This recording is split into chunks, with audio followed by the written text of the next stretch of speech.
Salut les louveteaux. Allez, on se retrouve encore une fois en cuisine. Tout simplement pour faire un petit gâteau très simple, très rapide et surtout délicieux. Voilà, donc on va se faire un petit gâteau aux noix à ma façon, vous allez voir. Si vous suivez les instructions, tout ira très bien. Allez, c'est parti. Bon alors, tout d'abord, alors quand je dis rapide, c'est subjectif parce que voilà, il a fallu quand même que moi, j'épluche toutes mes noix.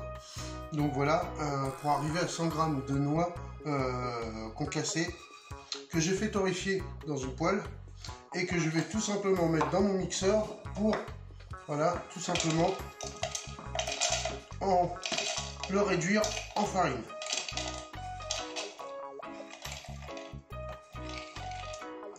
Donc vous pouvez prendre des cerneaux de noix déjà épluchés, hein.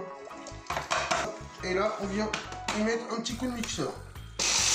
Ah, un bon coup parce qu'il faut en fait que ça nous donne à peu près la matière d'une farine.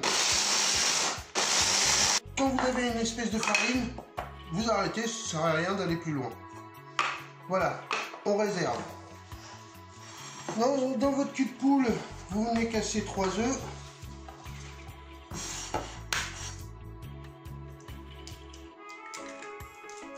Vous y ajoutez le sucre.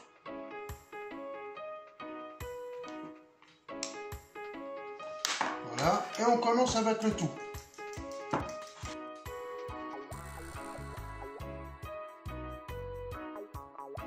Vous y ajoutez votre farine.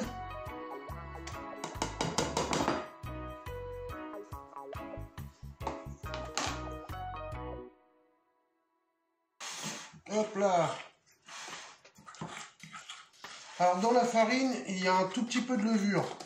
C'est-à-dire, j'ai mis une pointe de couteau de levure. Il ne faut pas plus que ça. Ça ne sert à rien. De toute façon, c'est pas un gâteau qui va se lever. Mais c'est juste pour qu'il garde une consistance. Voilà, et puis une certaine densité. Hop. Là, on peut y ajouter la farine de noix qu'on a fait.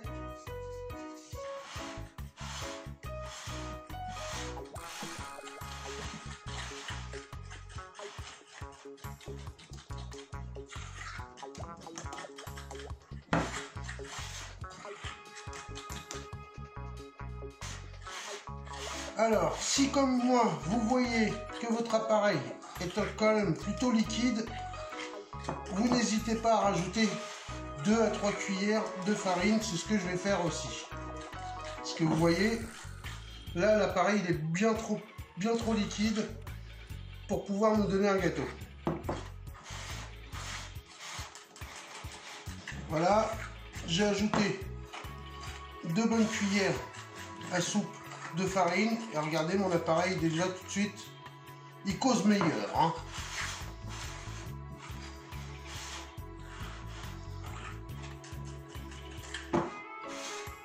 Voilà, on a un bel appareil, regardez, qui se tient. Alors après ça, tout simplement on vient y déposer le beurre mou.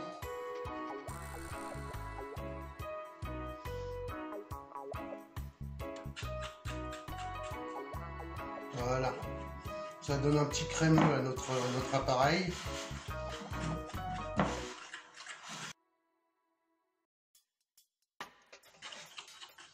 Voilà, joli appareil. Alors, à ce moment-là, vous venez rajouter un peu de fleur de sel, une petite pincée, et on mélange bien pour bien dissoudre la fleur de sel. Bon, au préalable, vous voyez, j'ai chemisé un plat à gâteau. Donc beurre, bien badigeonné de beurre et après un peu de farine. Hop.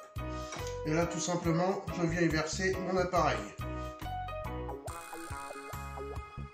Hop. Ça part au four à 190 pendant environ 25-30 minutes. Surtout, vous surveillez.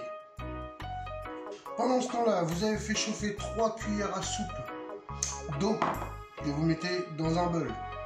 Ensuite, vous y ajoutez tout simplement 3 bonnes cuillères et un café de, voilà, de confiture, celle que vous voulez.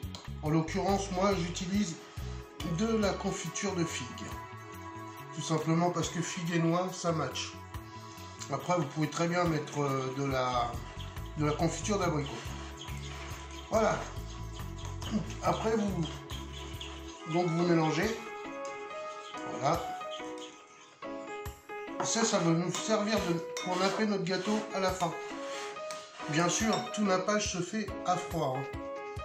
Pas le nappage peut être légèrement tiède, mais en tout cas, le gâteau doit être complètement froid pour être nappé. Sinon, qu'est-ce qu'il va faire? Il va absorber. Et en fin de compte, vous allez en mettre, et vous n'aurez jamais de nappage. Voilà. Bon, voilà. Ça a sonné. Voilà ce que j'obtiens. Ça va être une tuerie déjà rien qu'à l'odeur. Là, je vais le démouler tout de suite pendant qu'il est encore un peu chaud. Ça va être un peu plus facile. Bah, pas pour nos mains parce que voilà, on risque de se brûler. Mais bon, si on fait attention, tout ira bien. Madame la marquise. Hop. Voilà. Donc là, vous avez vu, parfait, lisse, impeccable. Et là, on va le laisser refroidir. Donc, si vous voulez qu'il refroidisse vite, vous le mettez sur une grille. Comme ça, l'air passe en dessous et dessus. Vous voyez ce que je veux dire? Parce que si vous le laissez comme ça, l'air chaud du bas va taper contre le plan de travail et va vous le renvoyer. Donc finalement, vous allez avoir quelque chose d'humide. Et c'est pas ce qu'on veut. Donc hop, on va le poser sur une grille. Notre gâteau a refroidi, donc on va tout simplement le napper. Alors généreusement, n'hésitez pas à mettre de l'épaisseur. On va essayer par contre de ne pas aller trop sur les bords. Enfin, sur les côtés quoi du moins. Et on y va. On nappe.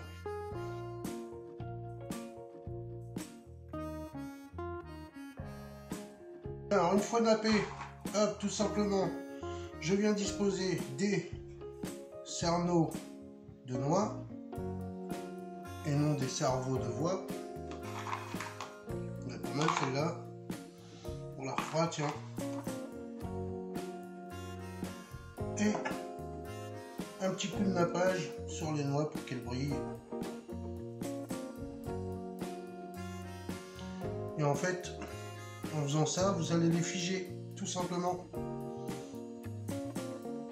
Même à la découpe, ça va vous donner le nombre de parts.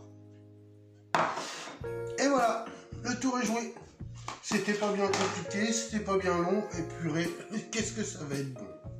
Bah les amis, voilà, cette vidéo touche à sa fin. Le gâteau est fait. Il ne reste plus qu'à le laisser refroidir bien gentiment au frigo. Ça peut se manger tiède, mais c'est quand même meilleur bien frais. Il est temps pour moi de vous souhaiter une bonne dégustation et de vous dire à bientôt, à très bientôt même sur la chaîne. N'oubliez pas de partager, n'oubliez pas de liker et n'oubliez pas surtout de vous abonner si ce n'est pas encore fait. Surtout les louveteaux. Prenez soin de vous. Allez, bisous hein.